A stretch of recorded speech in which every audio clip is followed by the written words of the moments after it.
morning. It's good to be back here on QTV this morning.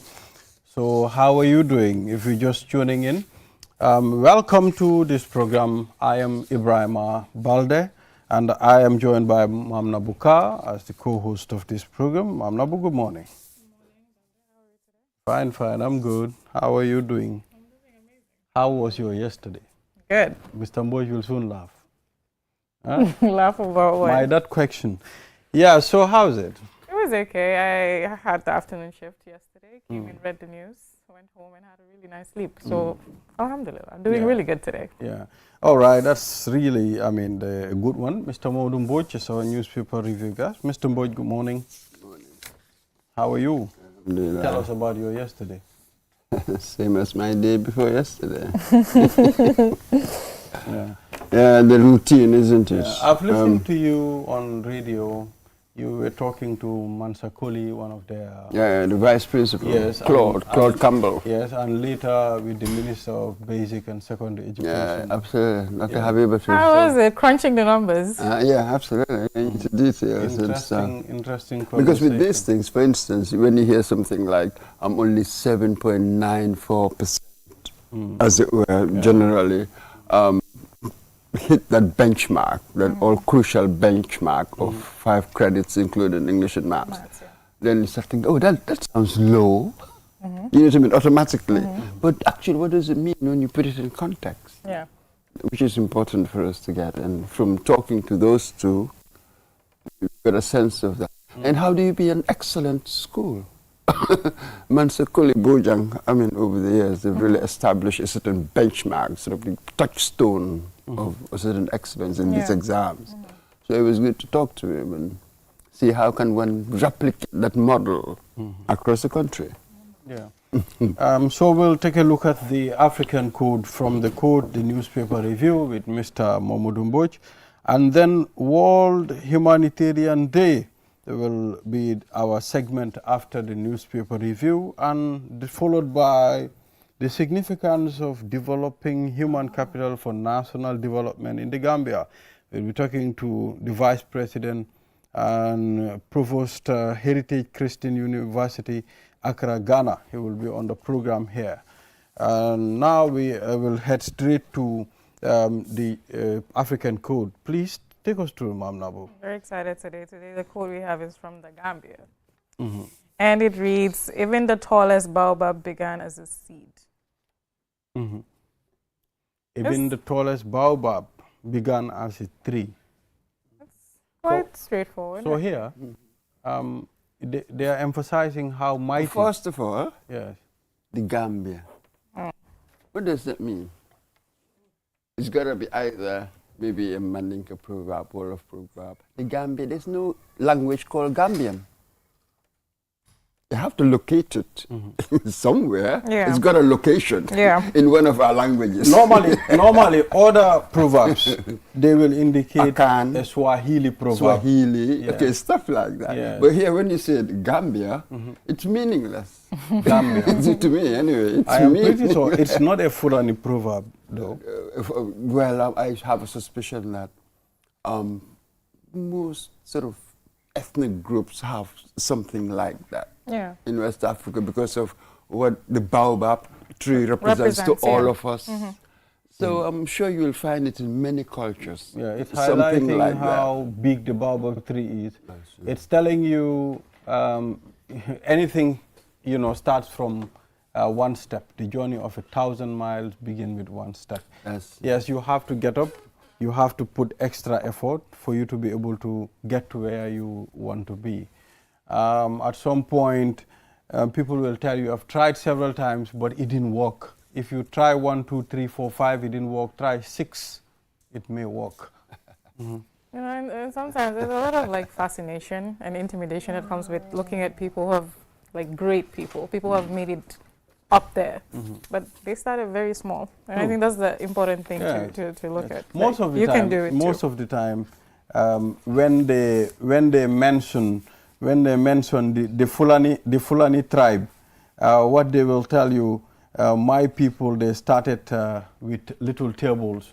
So they start growing to an extent. I mean, we have a lot of examples. Even former President Yahya Jammeh, made a reference on how the Fulani start when they first arrive in the Gambia. Gradual process. When you said that sort of when you try and fail, try and try again, said, I love this phrase. Ever tried, ever failed? Never mind. Try again. That sort of thing.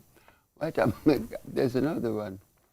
When you try and try again, you fail and fail again, quit. I do that. But how do you reconcile those two? So you keep trying and quit? No. Sometimes the smart thing to do is to quit. Yeah.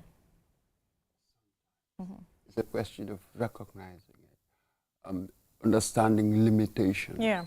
Maybe I'm trying to push beyond my limitations, so when do I quit this and move on to something else where I might perform better? Yes. Stuff like that. So for me, this whole baobab thing, well, we call it the tree of life. That's how it is generally referred to. And it's not simply about sort of its age. It represents sort of longevity, isn't it? Age, resilience, and community as well. Yeah. Because of its widespreading shade, people hang out there. It's a meeting place. Yeah. There is that sort of thing. So to build anything grand, can you imagine something grand as that? But it started from something very small. Yeah. Even our company exemplifies that. Yeah. It started in a bedroom, remember? Now it occupies a whole flipping street. And not only in this country, well, it's got wings flying to Sierra Leone and the UK. See, it started in a bedroom. We are in a very company that really exemplifies, as it were, this proverb. So it's telling you to be persistent, to be consistent. You have to focus and try achieving your dreams. I mean, when you want to get somewhere, you have to make all the preparations, and those preparations, it's the seed at some point. But you have to sow your seed too, on a fertile soil. You see, now you're complicating things. Of course. Yeah, obviously. So this is the key. Sort of where I sort of sow it, there's isn't fertilizer. I need to water it constantly. It needs care. Right. So with us who think that we are baobabs now, we should be careful with our seeds. How do we tend our seeds to become baobab? I suppose maybe that is the lesson that we should take from this. And when you see people starting out, be careful. Perhaps their seeds heading for being baobab. Yeah. That's also right. That's all part of this, isn't it? So be careful for some of us, the old ones. We should be careful how we tend our seeds so that they become baobabs. And this is not simply about individual success and grandeur. Just as I said earlier, the community uses the shade, it's a wide spreading shade for their meetings. So that serving society as well is really part of it. So it's got many branches, if you like. It's got quite a few branches here. You can go on and on. You can go on and on. Yeah, I mean, it's just a proverb to motivate, I mean, every person. Well, for thought, you become thoughtful. You know what I mean? How do you deal with things? How do you deal with young people? How do you deal with potential? Yeah. That sort of thing. And, this is what success is. If you want to be successful, it's going to be difficult because you start small. At some point, perhaps you would consider quitting, but you continue. So it's just so difficult to have that resilience, that endurance to surmount difficulties and be persistent in it. So that's all I think, part of it, from being a seed to becoming a baobab. It's a long slog, But it's a hard journey. You have to also pursue dreams that are realistic. That's exactly it. This is what that was why I said the think, second yeah, the code. second Try, code try. about Then maybe you should quit. quitting when you realize That's it. something is So not going sometimes to the work out. smart thing Yeah. To to do do is to quit. is to quit. Just to quit. At the, That also decisively counts as a lot of courage. Oh, big time. Absolutely. Anything consequential really is not easy to do. Yeah. With a good number of them, you gotta have the courage, Yeah. the cojones, absolutely to do it. That's it. Courage is the main thing. Some people call it the gateway to all the other virtues. courage. Courage. It's absolutely the key. Is courage different from risk? Taking a risk. I mean, you The need cour- to be courageous to take a risks. risk. Yeah. Absolutely. So we're They go talking about together. They go together. yes, in a sense. One yes. leads to the other. Yes, they do. Interesting. But they're not the same. They're not one the same, one yeah. leads to To the the- other, I to the suppose. The other Yeah. one is stronger. Well, courage is the character, the person. Risks exist in circumstances. Yeah. How you analyze circumstances and see what the risks are. The courage bit is the quality of the character. Yeah. Other people are. So viewers, we'll take a short break to acknowledge our sponsors. Please tell us what you think about this African proverb. They said it hailed from the Gambia, West Africa. Tell us if it's a Mandinka, Wolof, Fula, Jola, Serere proverb. I am pretty Now sure. that I'm Mr. sure Bush each will brought it up, bring I'm you. very Each will bring curious. you their I own am pretty sure version. it's from a Serere community. What is Yes. Serere? Until then, It's just Serere. will What's wrong be. with you? It's Serere. Serere. That's what we were taught at school. No, not us. No, maybe your school. What school was that? Boy, I went to St. Augustine's Boys High School. St. Augustine's Boys High School. Of that course. never existed.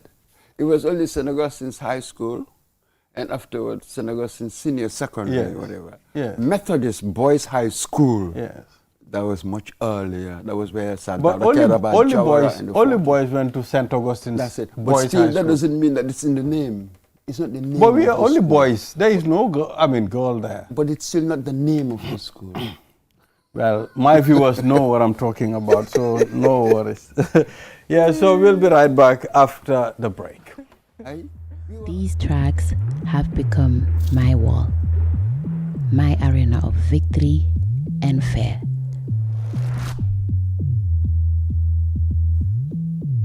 I relentlessly walk, push, strain, and stretched. Moments when every fiber of my being screams, give up.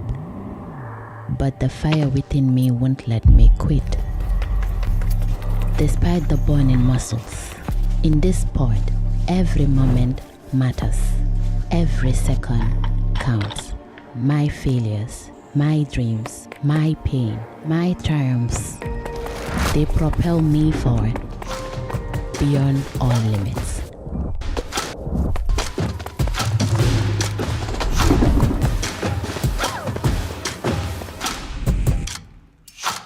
I am Gina Mariam Basbite, and this is Sunyubus. Join the biggest network with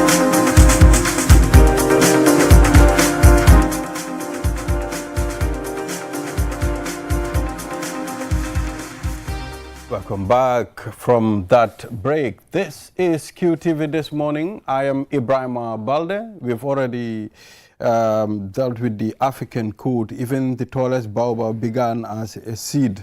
And they said it's hailed from the Gambia. Now tell us what you think about this proverb. Now we are moving to the newspapers. We have the Standard newspaper. Football coach sentenced to 7 years in prison for according to what I saw yesterday. They said he sodomized a young boy, which leads to the investigation. And they found him wanting, and now he is going to serve 7 years in prison, Mr. Mamadou Mbodj. Is the law very strict, or 7 years isn't enough for that act? Debatable point. It's a moral point. I really do not know where to draw the the line. Here they've got for unnatural sex, they call it. Who is 10? Oh God, you can't. Oh. When you think about it, some people might think that maybe the 7 years is a bit too lenient.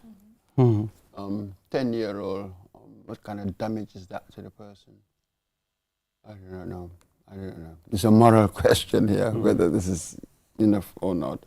But the important thing is, was caught, prosecuted, and convicted. I think that is important. Being caught, being prosecuted, and being convicted. It's important that we do that. But the length of the sentence, is it short? I don't know. I cannot decide, to be honest. Yeah. But first we need to establish how our laws frown at such kind of acts. You know, how strong it's a child protection law in the Gambia. You know, we need to understand that first before we establish and we whether 7 years is enough. Yeah, because we have child protection laws. Yes, but how would that help us to know whether 7 years is enough or not? What we want from, obviously, the child protection law this time worked. This is why we are talking about this. It went through the process, the legal prosecution and conviction, quite obviously. So maybe the question will be the enforcement. It's just this one-off case. That's it. And there's so much going on that we are missing them. But this is the only one that's been successfully prosecuted. Yeah. Everybody's talking about it. So it's a question of understanding how effective, as it were, are we enforcing our child protection laws? How well are we preventing things happening? Or when they do we apprehend these culprits and then prosecute them and get the conviction? So it simply depends. From this one case, I'm not sure whether I can tease much from this. That's the thing, right? Because I'm like, if we knew the data of how much prosecution we've had of these cases, because this is quite impressive. When things like this happen, usually the conversation is drowned out by, there's a lot of shame around, you know, homosexuality in general. Absolutely. So like when cases like this happen, the conversation is usually about that and not whether prosecution and conviction has taken place, because they're trying to drown out that a homosexual act has taken place. The headline is pretty indicative of that. Absolutely. Unnatural sex. Absolutely. Right? Big time. But here this is interesting because here I'm reluctant to use homosexuality, even though this is a homosexual act. Yeah. Because you don't have two consenting adults doing it. You have one adult abusing a child. A child, 10-year-old. So for me, that complicates it. This is a particularly heinous thing to do, really. Too young, you really cannot do that. Had it been maybe two consenting adults, to me that's a different ball game. Even when it is two adults, you know, consenting to doing what happened. The law is clear about that. Yes. But for me, I've just smuggled in, if you like, a moral dimension. And it's very important because this child is 10 years old. That's extraordinary. No decision really in the matter. And then you defile. It's a kind of defilement. You defile this person, what damage would it do, even psychologically? Oh, I think the damage here is so much. So this is morally completely different from two consenting adults. Completely different, has to be. Yeah. All right. Suspect arrested over death of woman in Banjul. You know, so I know these are things that we'll investigate. Recently, we've been hearing a lot of death. Even 2 weeks back in Tangier, a woman was murdered. The market vendor in Brikama, she left early morning to go to the market, and she didn't get to the market, and she didn't even reach home. So they called and found out, okay, she was killed on the road to Brikama. So, I mean, all those things are on the plates of investigators. They are investigating. But will they come back to us and tell us we finalized the investigation? Well, if you have a good comms unit, maybe you might do that, especially, well, it depends. You know, for instance, in the beginning, perhaps if you had given some kind of press conference and telling us what's going on, what has happened, then maybe then there's a duty to come back and be regularly, periodically, be updating us on what happened. But otherwise, because they'll be investigating so much, do you want them to always come back to us? I'm not so sure about that. Maybe we should be going to them and asking them, so how far have you gone in this investigation? Are we going to prosecute or not? So you kind of meet each other halfway. There's a duty to inform us on significant stuff. For us as well, there's a duty, especially on journalists, to follow up on stuff that hasn't got much publicity. We'll also be following up, asking them, hey, look, you know, there was a report in the papers, I don't know, 6 months ago about something. How far have you gone? So, yeah. And I think, like, when it comes to, like, hearing about these matters a lot, like Balde mentioned, I know we've had this conversation about whether it's the fact that now people are reporting on it more, so people are hearing about it more.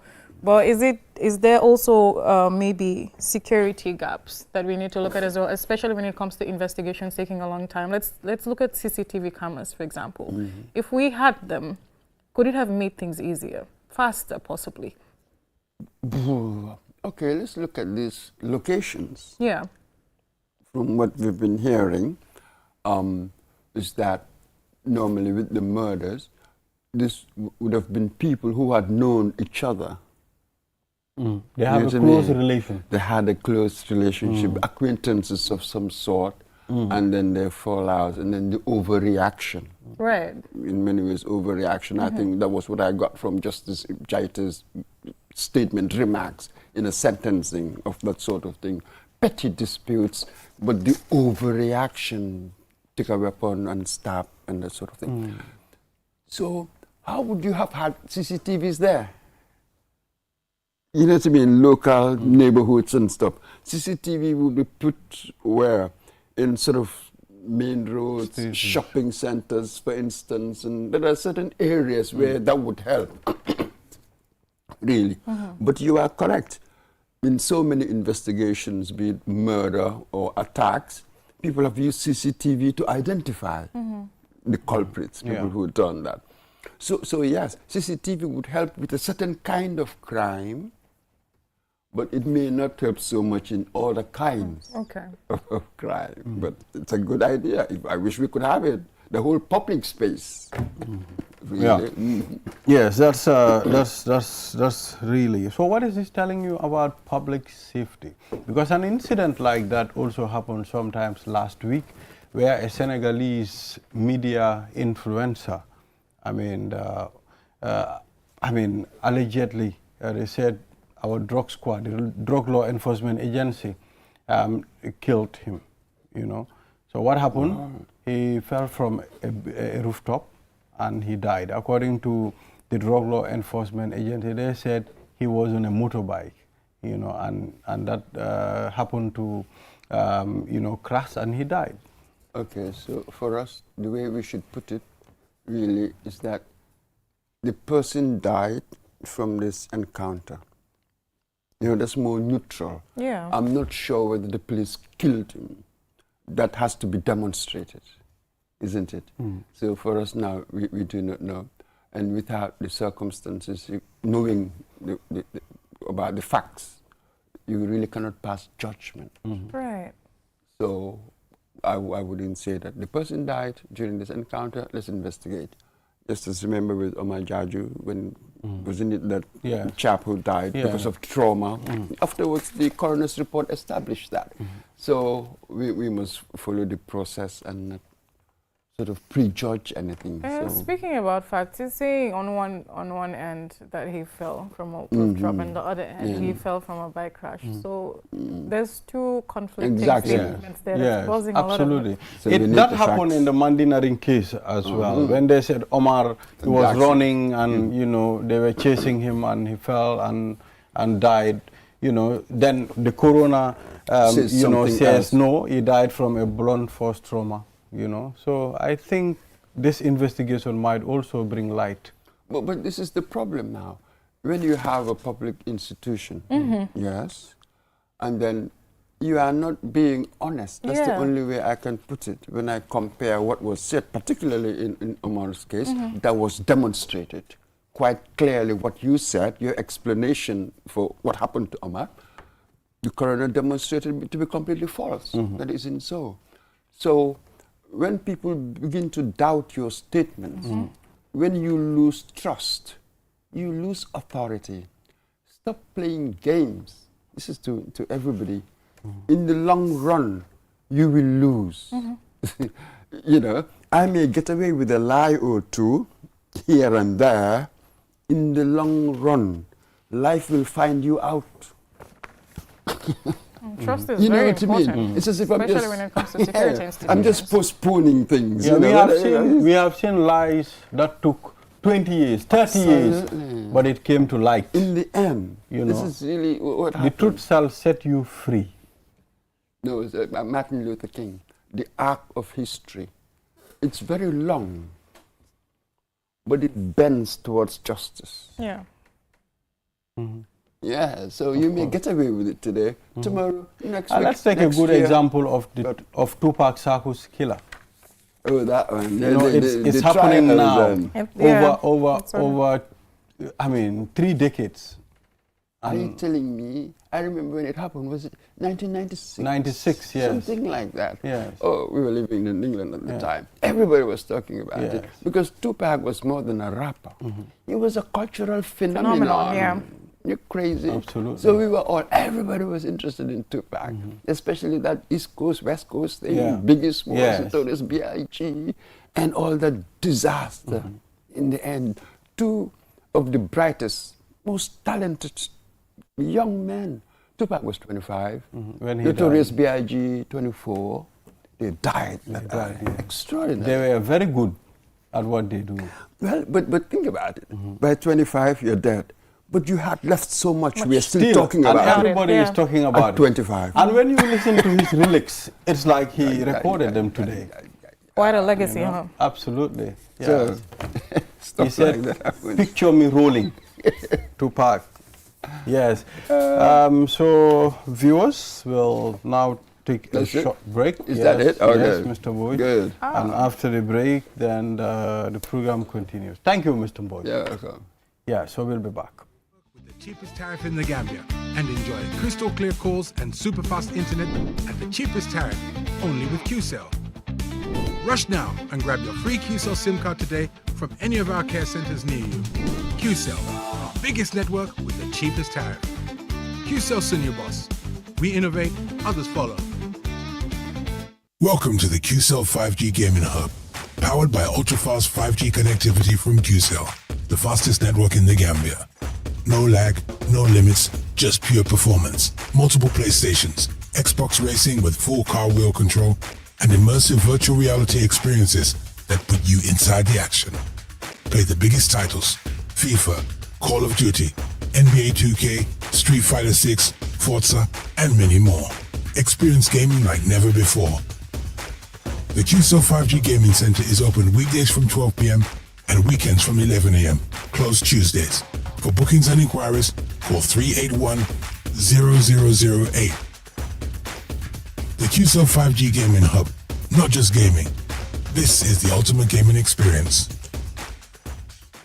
Q Money is changing the game with mobile money payments. Now, you can pay your QCell mobile broadband plan faster, easier, and way more convenient with your Q Money wallet. Just open the Q Money app or dial *323#. Select option 4 to buy or pay your broadband plan in seconds. No stress, no lines, no last-minute panic. Whether you're streaming your favorite shows, browsing the web, or working from home, stay connected without missing a beat. Stay connected the easy way with QMoney's QCell mobile broadband payments anytime, anywhere. For more information, call customer care on 133. QMoney. Senior Carpet. Terms and conditions apply. In December 2026, Gambians head to the polls to choose a president, and history may hang in the balance. As the day draws near, every week, right up to Decision Day, QTV will lead the political conversation. And nobody breaks it down like QTV.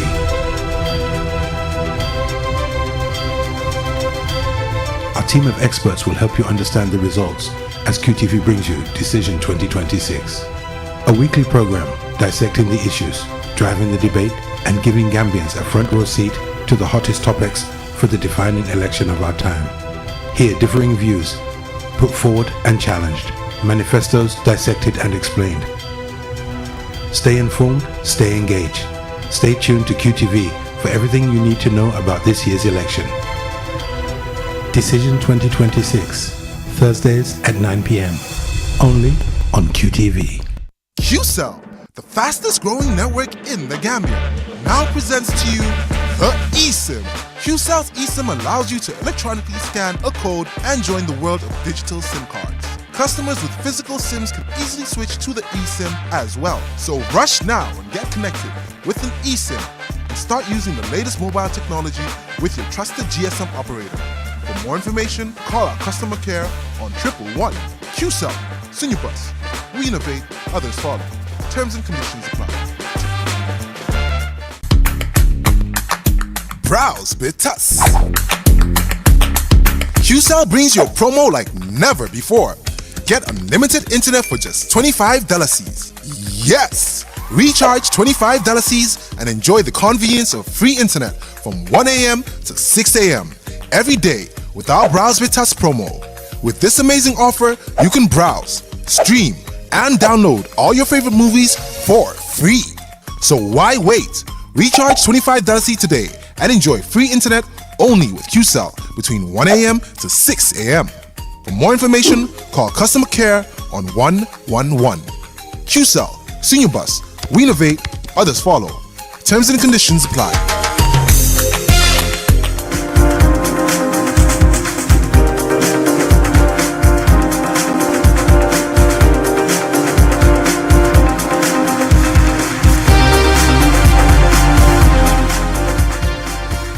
Welcome back from the break. This is QTV. This morning, I am Ibrahim Abalde and I'm with Mam Nabuka. Now let's move on to the third segment of this program, World Humanitarian Day. We have Sirifo Mboj, Volunteer Red Cross Gambia Society, and Modu Toure, Disaster Preparedness and Response Coordinator, Gambia Red Cross Society. Gentlemen, it's good to have you on QTV this morning. You are welcome. Thank you very much, Balde. Thank you very much, Madam Ka, for having us. It's a pleasure being here. Yes. So it's good to have you both on this platform. Let's talk about the importance of this day. Thank you very much, Balde. As you introduced me, I am Modu Toure, the Disaster Preparedness and Response Coordinator of the Gambia Red Cross Society. Coming back to your question, it is very important to us as humanitarian workers because it reminds us of the services that we have been rendering over the years, and also to say thank you to people that have been behind us. And then you feel satisfied when you put a smile on a person who lost hope, when you bring hope to people who already lost hope. So it is important for us to reflect our services and reflect the journey that we have been through, the bottlenecks, the joy, the struggle, and the relationship, the family that we have built along the line with the people that we are serving, and it also motivates us to do more, do it better, and reaching further. So the day is very, very important as far as humanitarian institution, especially the Red Cross is concerned. Yeah. So, Sirifo Mboj, what does humanitarian work mean to the Gambia? Thank you, Mr. Balde and my dear sister. Like Modu said, I am Sirifo Mboj, the Youth and Volunteer Management Officer of the Gambia Red Cross Society. Humanitarian work in the context of Red Cross means passion and dedication, means commitment, means service to the community without being paid. As a Gambia Red Cross Society, one of the key actors or one of the key assets that we have today is the volunteers that work for almost all our programs without being paid. I'm happy to report that In the Gambia today, we have 24,000 active volunteers across. These include communities, community links, school links, and even up to the universities. 24,000. 24,000 active volunteers stretched in our 7 operations, that is the 7 administrative regions of this Gambia. So these are people that contribute to humanitarian service without being paid, and they are called at any time and they are ready to offer their service. So humanitarian work means person for humanity, work without being paid, but also help humanity. Yeah. So, Mr. Toure, from a disaster preparedness standpoint, in the Gambia, what does that entail, and what are some of the challenges you face? Thank you very much. We all know that disaster is inevitable in this country. And the Gambia in particular, or Gambia, or the world at large, have been faced with different type of disasters. If you come back to the country, it's the same thing. We're faced with disasters. We are used to flooding. We are used to windstorm. We are used to, let's say, disease outbreak.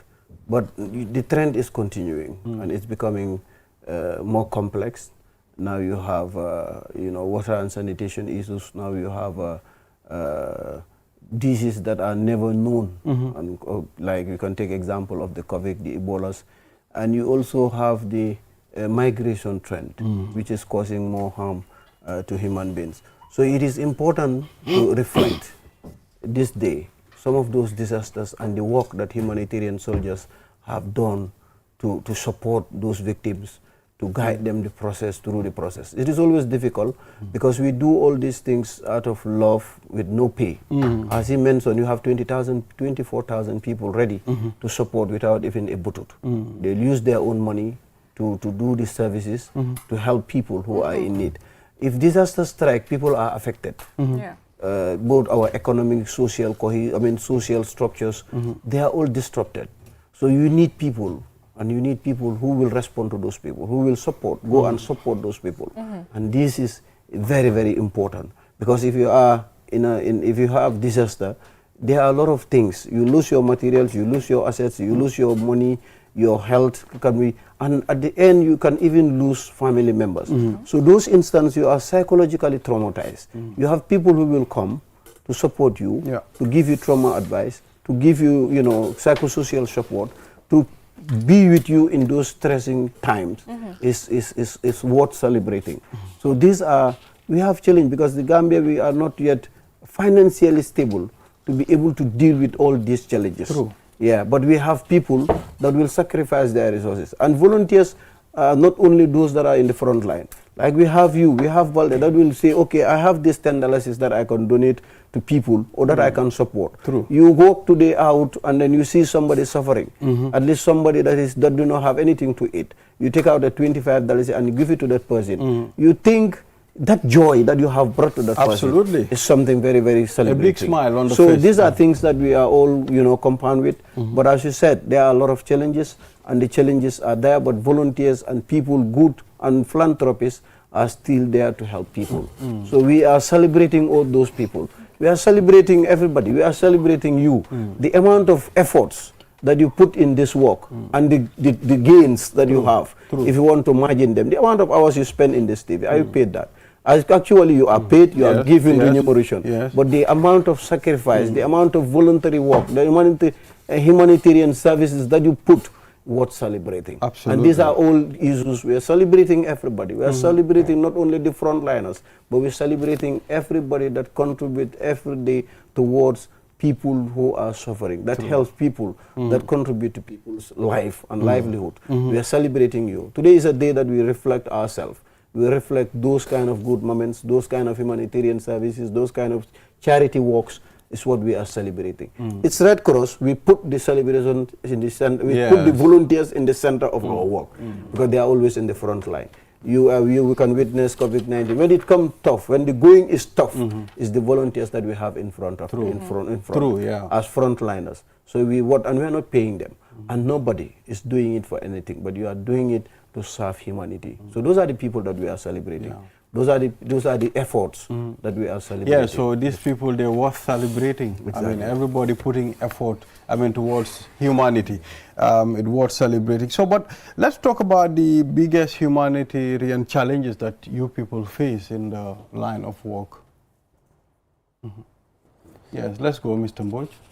Yeah, I think one of the biggest humanitarian challenges that continued that we are facing is the ongoing migration, routine migration. We realize that the migration routine continues to hinder, and a lot of people are on the move.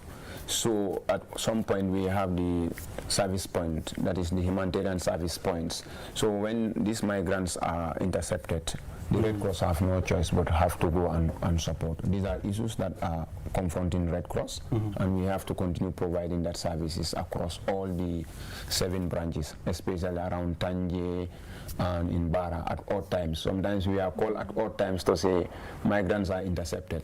So the Red Cross have to really move on. So the other humanitarian challenges is the induced climate change. Yeah. You know, climate change continue to have an impact on the life and livelihood of the people. And in as much as that continued, the Gambia Red Cross Society and the Federation will continue to provide. So these are humanitarian challenges that we are facing, right? So migration, climate change, and disaster, you know, flood continues to affect a lot of people, and these are issues that Gambia Red Cross is facing challenges with. So basically I think these are issues that we continue to face, but the DM department is here to add more on that. Just to buttress, the services we are offering is free of charge. We do have challenges of denial in certain instances. Like for example, during the COVID is an example, and currently we're doing sensitization on malaria, on meningitis, but people still denied Red Cross or other humanitarian institution to talk to them. When there is flood, when there is disasters, if you have to do assessment, most of the time if you do assessment, people expect payment. Yes, true. That they will, and which is natural, which is normal. But those assessments help us to get the figures to look for resources to come and help. So we do face those kind of challenges. And then generally as Red Cross globally, we receive challenges in terms of if you go to war areas, like civil unrest countries, like our Red Cross volunteers are being adopted, are being kidnapped, ransom being charged. You know, we also face, if there is tension, like in 2020, during the student demonstration, issues like that happen, Red Cross being the target. There were even slogans that we always say, humanitarian workers are not the target, because of these kidnapping issues that we have been facing. Not long ago, we lose, volunteers in Nigeria being adopted and then killed in the line of duties. You know, all these things are challenges globally that we face. But in the Gambia, luckily, we do not have those kind of challenges.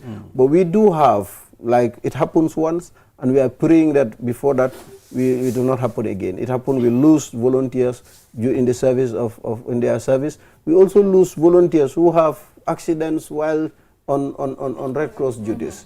But then we are developing, we are trying to cope with that, and then we're introducing volunteers insurance schemes, where in the line of duties, if you have any health complications, you can be solved. Another challenge, we call it challenge, but it might not be a challenge.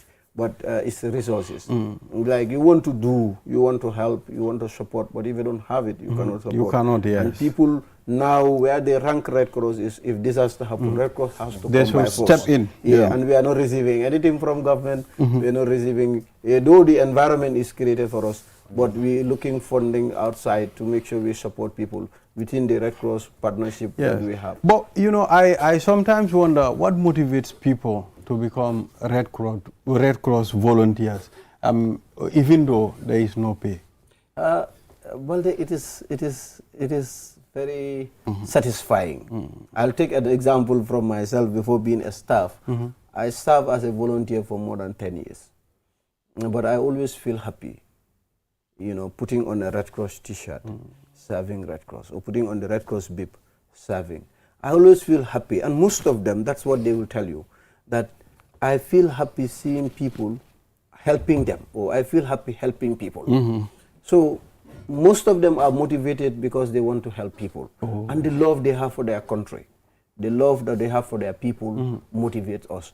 Because all this work we are doing, there's no financial gain, no political gain, no recognition that you want from people. You just want to do it. Oh. You just love seeing your people, helping your people. Okay. That's the bottom line. And most of them does it because they love their people. They love it. Loving what they do. You know, some people are just created to help people. True. So that's what we believe. And volunteers of the Gambia Red Cross Society, if you are to ask them, some of them will tell you, I love putting on the Red Cross uniform. Yes. But 90% of them will tell you that I love helping my people. And that drives us. Whenever you heard that, like today, if you hear a big, God forbid, but if a big thing happen here, people will be running home, and you will be running to the Red Cross offices. True. To get your BIP, to get your stocks, and then be in the field helping. During the impasse 2016, people were running to their villages. Red Cross volunteers on the that 17th, 12 o'clock, meet me and my team at Banjul. If anything happened there, we were not calculating that, but we were calculating what people that might suffer along the way. But do you fear sometimes you might lose your life on such occasions? Of course. Of course we do. But, you know, in our training process, we train, we have what we call safer access. Okay. The safer access framework is a framework designed by the Red Cross and used by humanitarian institutions to better protect us in terms of our work. We have our code of conduct, we have our principles, we have working tools that help shape. If, for example, you assess a situation and you know that if you enter, you might lose your life or you might be harmed, you force relaxed. That's why fire incidents, we are not, even at the beach, although we are training now people that can swim and rescue, but we don't rescue. You don't? We don't rescue. Even at fire incidents, we'll come and then keep quiet. I mean, keep our stance. But when we have victims, when we have people that got burned, that needs transportation, we provide our ambulance, we transport. We provide first aid, but we don't go and put off the fire because there are special people trained for that. So we do normally scan the environment, but we are always at risk. Okay. We are always at risk. That's why we've been adopted, kidnapped, ransomed, killed, but that will never stop us from the work that we are doing. Does you want to add? Yeah, added to that, I think one of the response plans that we do is also ensure before we send our people to the field in case of riot also. So we establish the ERT, the Emergency Response Team. These are a team of volunteers that are trained, specialized on the particular area, interventions that they will be going. So whereas there are issues of riot or demonstration or even assessments, these are the people that are called for to really move, and they are also provided the necessary trainings, like the safer access training. Of course, also the volunteer code of conduct will tell you what to do, but of course also the mainstream thing, we will have to study the environment before you move. So basically, we know there are risks, but like he said, because of the service to humanity. And of course, why do people maintain Red Cross? I think also one of the most important things is the training, the foundation, the recruitments that we do. You know, when you look at the history of Red Cross, how Henry Donnan started the movement, and those young volunteers come in have to go through the basic knowledge of Red Cross. And in that recruitment processes, a lot of things are done. They are trained on leadership, responsibilities, you know, they are exposed to the fundamental principles and values of Red Cross. And after going through that, it makes you prepared for society, and that makes you really ready to serve your community. So I think these are baselines for us, and that keep us moving. We don't look at money, but it's the training service that we offer. That is why the Gambia Red Cross Youth Wing or Volunteer Wing is different from the other youth wing. If we want to go for set settle, we mean set settle, we will do it, because that is what we are known for. So I think those are the persons that keep us moving as a Red Cross movement. Yep. To save time, I'm going to crunch two questions in one. I mean, earlier in your conversations, you were talking about how climate change is impacting us, and flooding is one of the things we are dealing with a lot in August. I know recently you guys launched a simplified early action protocol. So if you could tell us what that entails. And, you know, your job, you've been talking about how obviously it's not for money, you're volunteering a lot, you're helping a lot of people. How can the community help you do your job better? Okay, thank you very much. I'll start from the first part of the question, which is the simplified early action protocol. which fortunately I am the officer in charge of that project, that initiative. Okay. It's an anticipatory action project. Okay. Anticipatory action, Red Cross launched some time ago, an anticipatory action, because I think we can both agree that we know that every year there will be rainy season. We can both agree that we know that every year there will be floods in this country. We all know that. So why wait? Why wait until it floods, then we respond? And research has shown that it's more expensive to respond than to prepare. I always take this scenario. Today, if I close work and I feel I have pains in my system, like I'm not feeling okay, I rush to the lab. I took myself to the lab and take lab tests, and I'm positive malaria. They give medication. Within 3 days, I am gone, and I am fit and I am gone.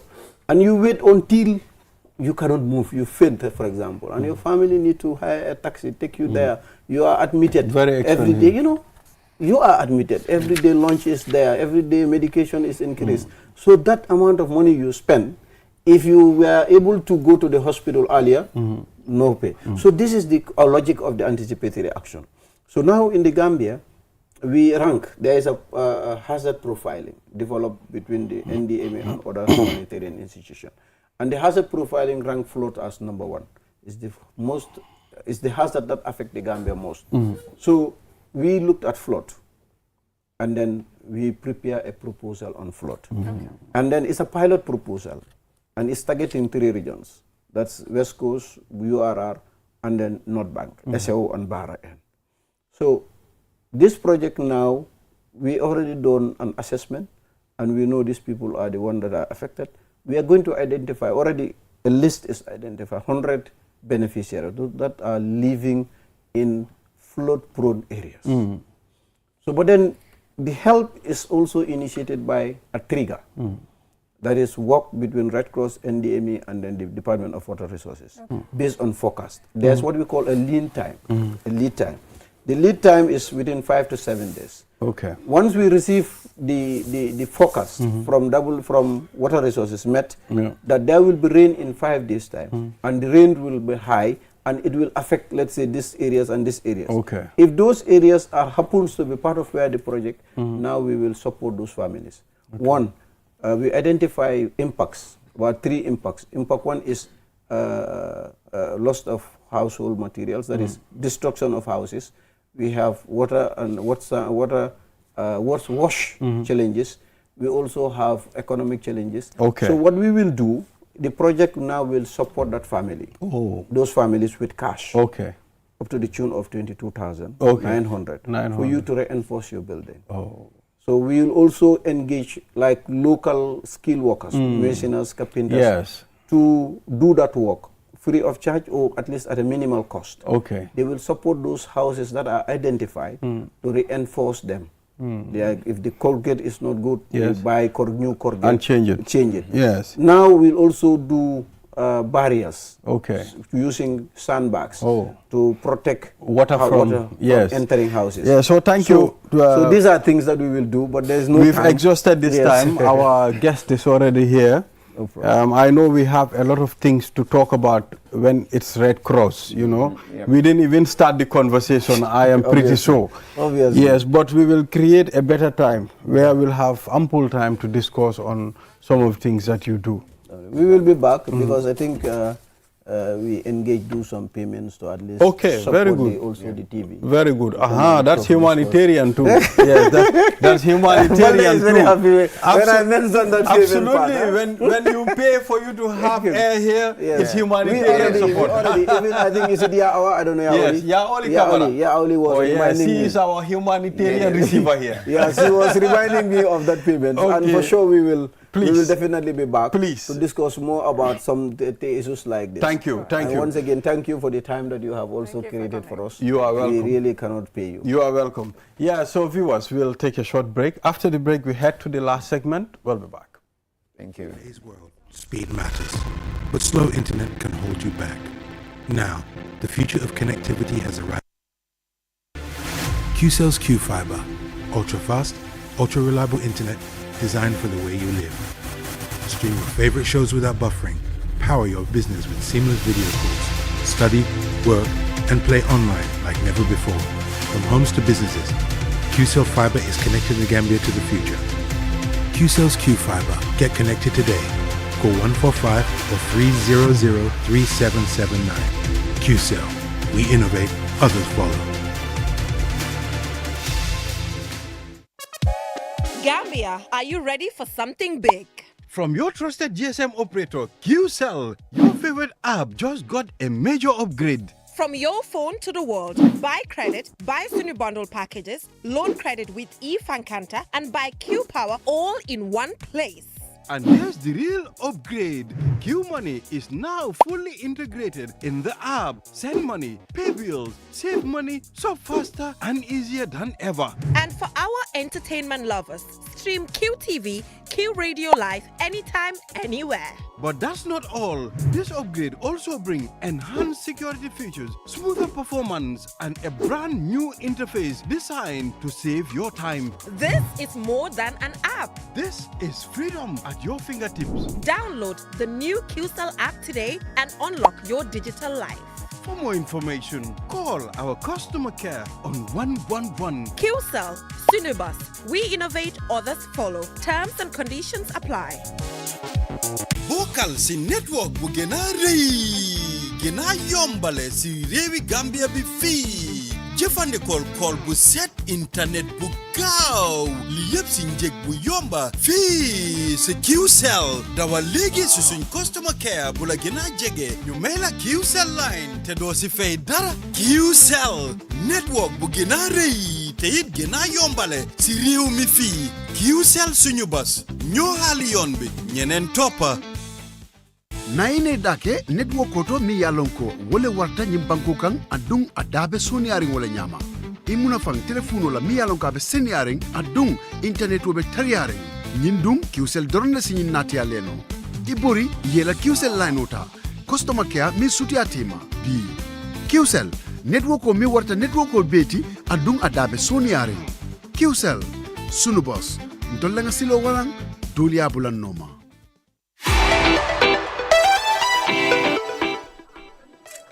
Yo Moussa lan la boy man dama nek ci ay problème yan jafe-jafe sama jabar mo nek hôpital urgent.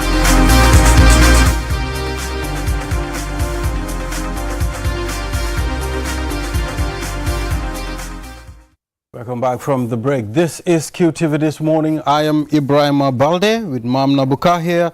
Let's now head to the last segment of this program, and we have Professor Atulik will be discussing the significance of developing human capital for national development in the Gambia. Prof, it's good to have you. I'm very happy to be here. Yeah, so welcome to the Gambia. Most welcome, thank you. Were you able to have the chance to taste some of the foods that we have in the Gambia? Have you tried them? It's almost the same as we have in Accra. So. Yes, it's almost the same. You have the jollof rice, you have the fufu. We have a lot of swallow in the Gambia. It's almost the same. Yes, all right. So it's good to have you on QTV. It's my pleasure to be here. Yes. Let's talk about yourself and Heritage Christian University. My name is Professor Williams Atulik, the Vice President and Provost of Heritage Christian University. And Heritage Christian University is a university in Accra, Ghana, based in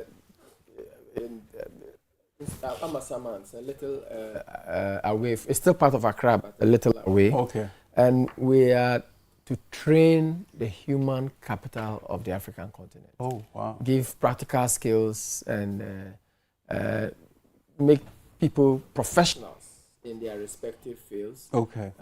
We want to promote excellence in science, technology, entrepreneurship for the purpose of resolving the issues of Africa.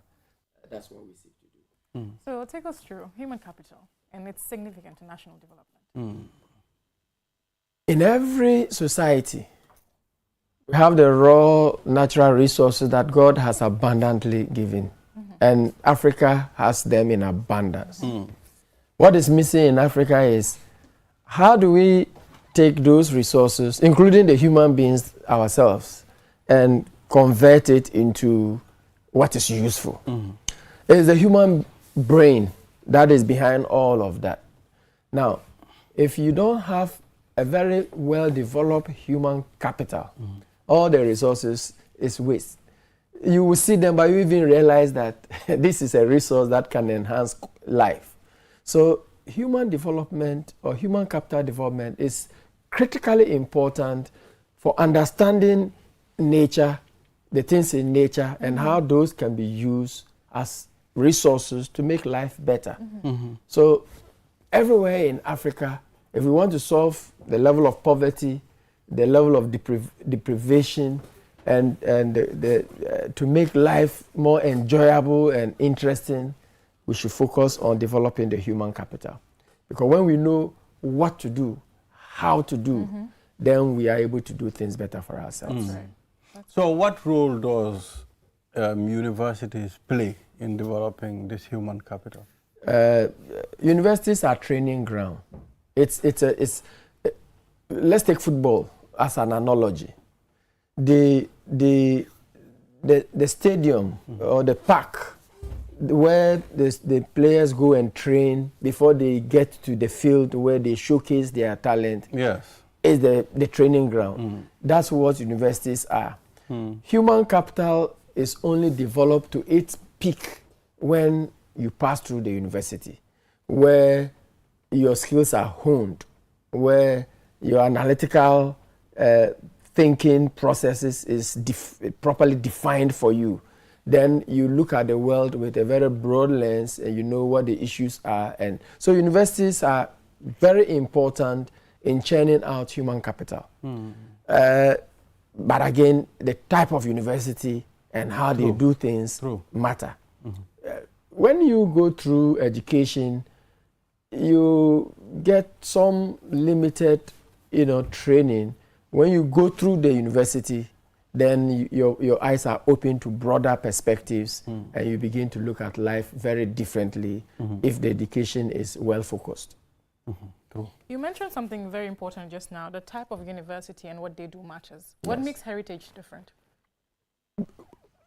Let me give you 5 things that makes Heritage different. Number 1, scholar practitioners are used to deliver the program. The people who deliver the program matter. They are scholars because they have gone through the process themselves. They are practitioners because they are consultants. They practice. So you are learning under the feet of people who know what they are doing. Number 2, the tools that we use for delivering education is top-notch. Excellent skills laboratories, excellent computer laboratories, excellent classrooms, excellent library facilities with reading materials. Those are the raw materials we use for education. They are state of the art. Number 3, the delivery process is practical. It's hands-on. You are attached to relevant industries and companies to intern. And so we make the learning very practical. And so we expect you to get out knowing what to do, knowing how to do the things excellently. Number 4, the emphasis is on human value. So we are not only training you to become a computer engineer or an accountant or a nurse or a lawyer. We are making you a human being to understand human values. It's very heavy for us. We think that people who go through university education should not only know the technical stuff, they should have good human values. The values of compassion, of community, the values of creativity, the value of character, having integrity, and the conviction, standing for something good and following it to its conclusion. Finally, it's affordable. We deliberately make it affordable.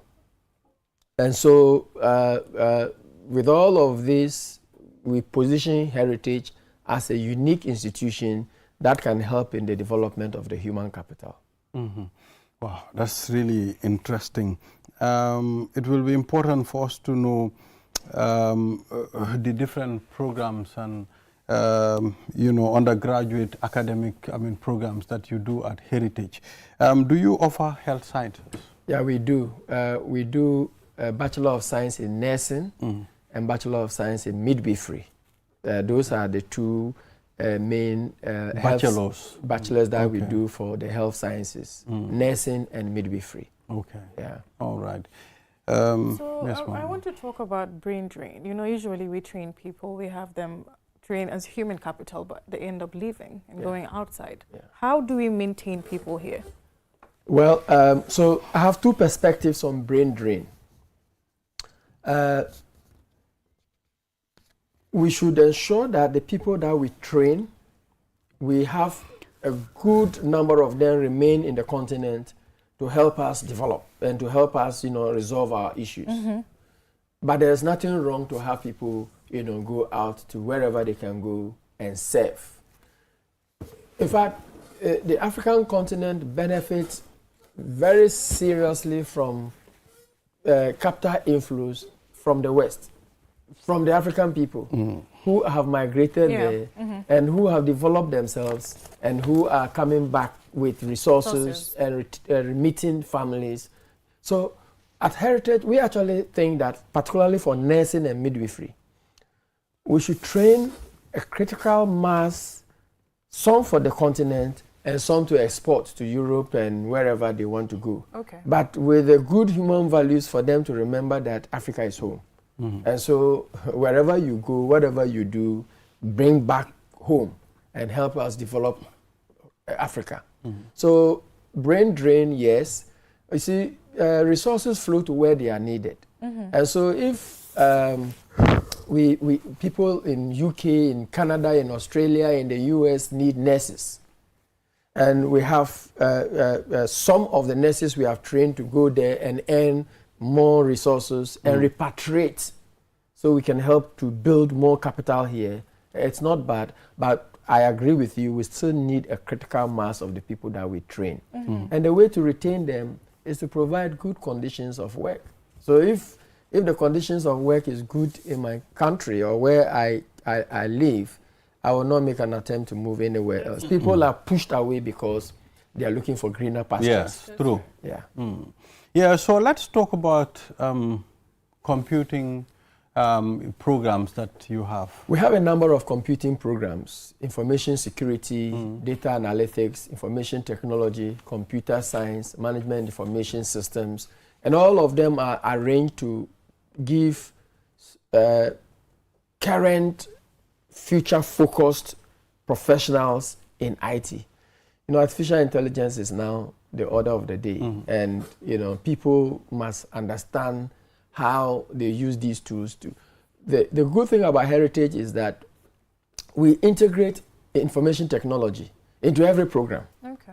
So you're doing nursing, you're doing business, you're doing IT itself, then that's the mainstay.